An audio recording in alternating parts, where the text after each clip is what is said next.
करेंगे और एक बार मिलकर ओम का उच्चारण करेंगे।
जैसा कि सब जानते ही हैं कि हमने आज अथर्ववेद का शतक उसकी आहुति दी यज्ञ में। वेद सार्वजनिक, सार्वकालिक और सार्वभौमिक। सार्वजनिक अर्थात सबके लिए, सार्वकालिक सब कालों में और सार्वभौमिक सबके लिए, सब स्थानों के लिए। ये मनुष्य मात्र के लिए है क्योंकि वेद अपौरुषेय है, ईश्वर कृत है। वेद का ज्ञान वो ज्ञान है जिसके जान लेने से वो सब कुछ जाना जाता है जिसकी जानने की हमें आवश्यकता है। आई रिपीट कि वेद का ज्ञान वो ज्ञान है जिसके जानने से वो सब कुछ जाना जाता है जिसके जानने की हमें आवश्यकता है। ठीक है, अभी जानने अप्रूवल दे दीजिए। ठीक है,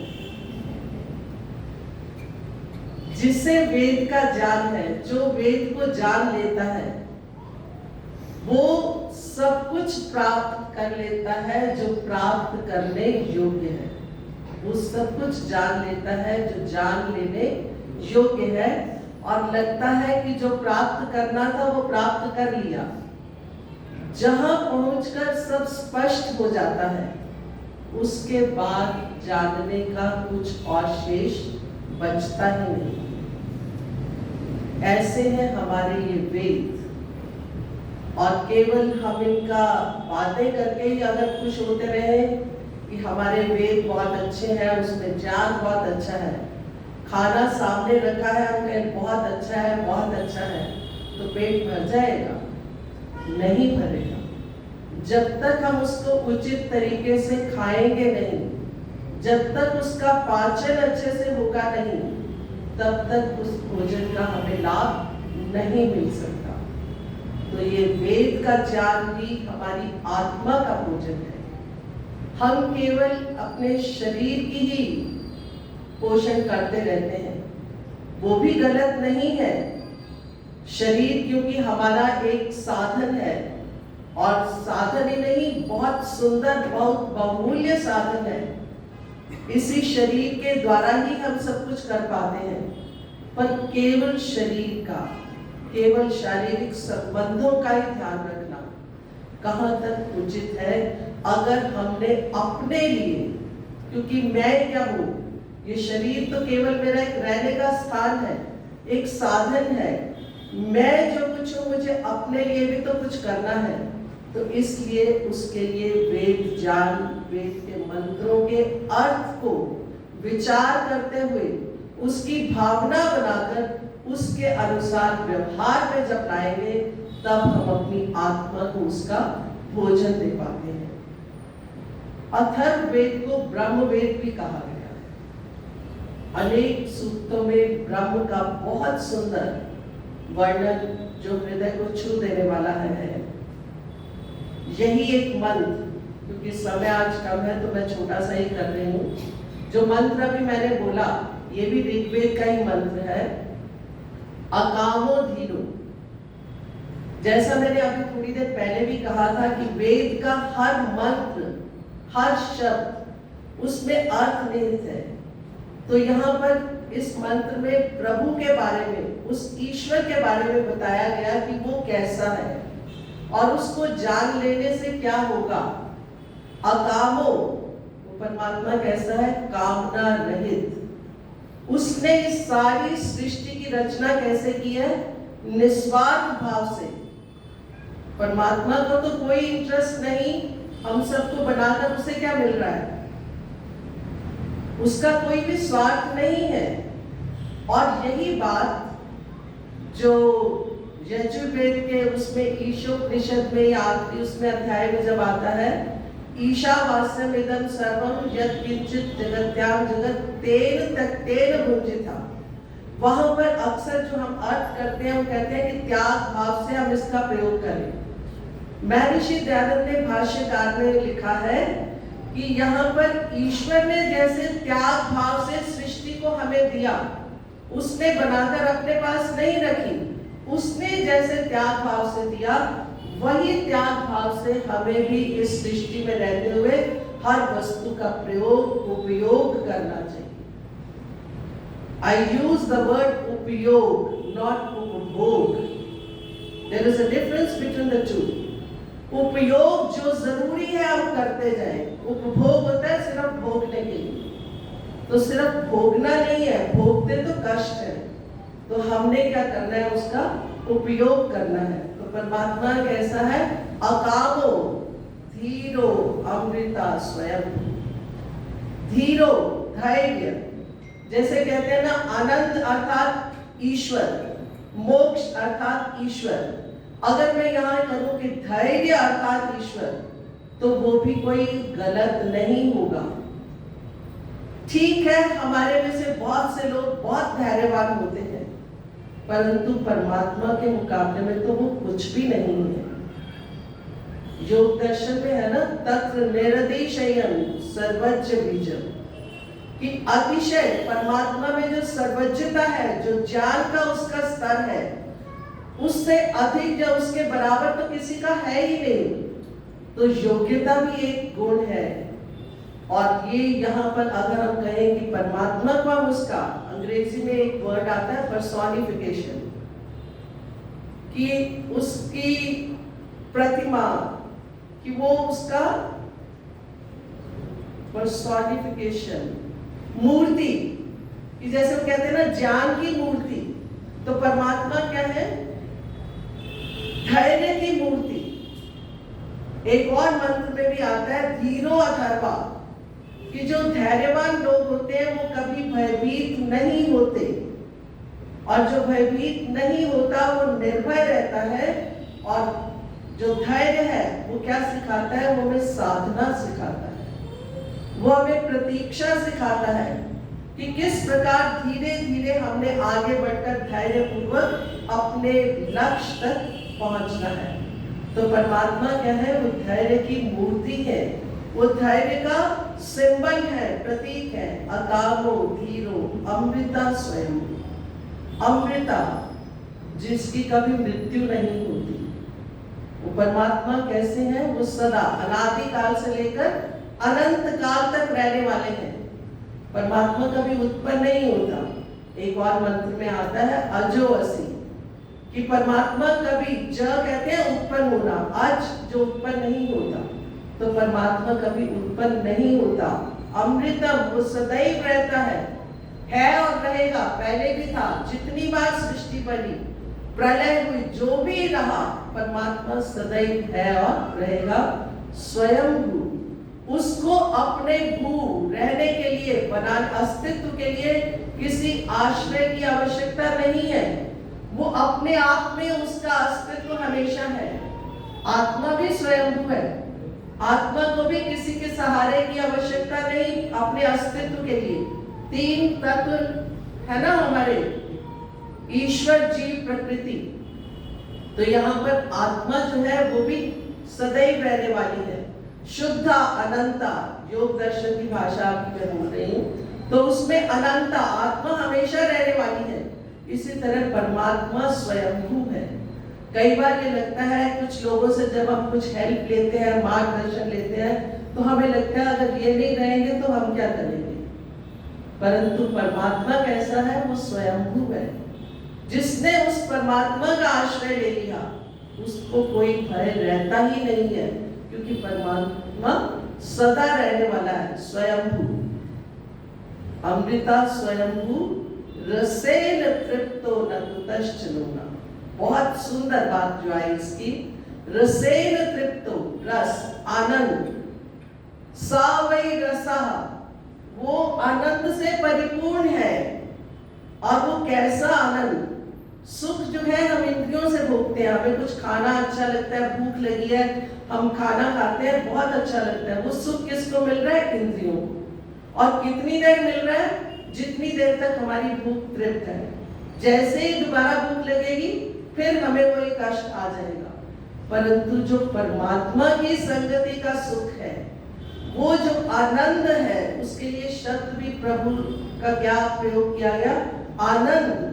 उस आनंद को वो क्या है, रसेन तृप्तो न कुतश्च लोना, लोना है न्यूनता, उसमें रत्ती भर, लेश मात्र भी कहीं कमी नहीं है।